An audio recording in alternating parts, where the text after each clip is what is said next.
Dan Ehrlich here for Jezebel on the South by Southwest convention floor. It's a privilege to be joined by Erin Lee Carr, the director of Mummy, Dead and Dearest.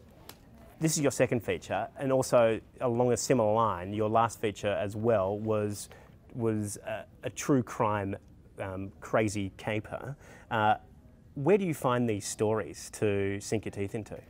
So my first film was called Thought Crimes, and it was on HBO, and I happened upon it because of a Gawker story that had happened, you know, a brother site of Jezebel, and I love that sites like Jezebel, they're always sort of figuring out these very zany, crazy stories that people really want to sort of talk about, but then also bringing it up to this sort of cerebral level. And so I think that, you know, these ideas and true crime in general pair really well with documentaries. And, you know, basically my co-producer, Allison Byrne, found an article on Thought Catalog about this Ozark murder mystery, and the more I read, I just was completely obsessed with it, and I said, I have to go talk to this woman. What was the first thing in this article that made your ears prick up and went, oh, hang on, we've got something here? I mean, it's just the premise. It's a young woman who was forced to live in a wheelchair for 17 years of her life from the age of 5. I mean, I don't think you can get more sort of shocking than that. I've never heard of child abuse in that way. And then so, because I'm interested in the internet, there was even an internet angle for me. This is a young woman who didn't go to school. Her mom said that she was mentally incapacitated, and she just went on Facebook. Her whole entire life was on Facebook, or she was watching Disney movies like Beauty and the Beast. Like, imagine what sort of reality and what your world looks like if that's the only things you're sort of consuming. And how did that manifest in her own well-being while she was kind of trapped by her mum?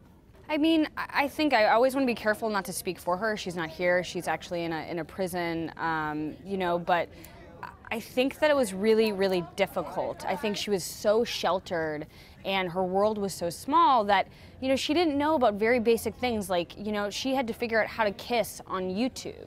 She didn't know how to kiss, like one of the most natural things about sort of human interaction. Like that to me was just so startling. When did she realize that her mum had been treating her like this? I think that they were close, they were best friends for the majority of their time together, and then, you know, right along when Gypsy thought she was 15 years old, she was actually 4 years older than that, she said, you know, I want to find a boyfriend, I want to find love, and she started to try to gain autonomy from her mother, just these little bits of independence. Can I have a friend? Can I go visit a friend? Her mom said absolutely not. So the awakening, I think, happened when she tried to exert her independence as a teenager in a very healthy way, and her mom was so sick and so, I would say, pretty demented to not let her child grow up ever because it was part of the scam. Like, she had to be a little girl forever. Now, the daughter does murder the mother, right? Yes, the mother is dead. That's how the film opens. Yep. She got an online boyfriend to come stab her mother to death in the dark of night.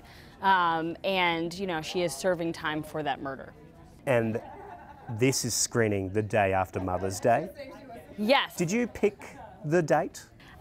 I have nothing to do with that. I want the film to come out as soon as possible, but yes, I think it's a very interesting date to air this film, and I think if you love your mom, if you don't love your mom, I mean, it's quite the movie for that time period. If you love your mom, you'll make you love your mom more. If you don't like your mom, it might give you some inspiration.